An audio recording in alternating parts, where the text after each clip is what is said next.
میرا ایک بدنی استاد ہے کیا، وہ عرب لوگوں میں شادی کرنے کی خواہش رکھتا ہے، اللہ پوری کرے، لیکن عرب لوگوں سے آپ کا گزارا نہیں ہو سکتا۔ یہ لڑکیاں جو ہے نا ماشاءاللہ، یہ تو کم سے کم ایک دن میں 200 ریال کا پرفیوم چھڑکتی ہیں بدن پہ، تمہارے پاس تو کھانے کے پیسے نہیں ہیں، پھر کیا کرو گے؟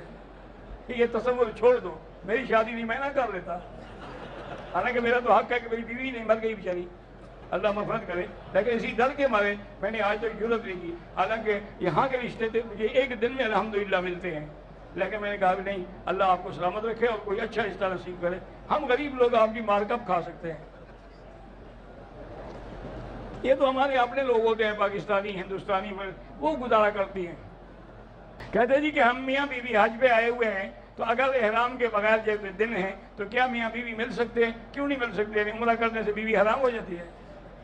عجیب بات بھی ہو، اچھی بات ہے کہ مکے میں ملو گے، اولاد حرام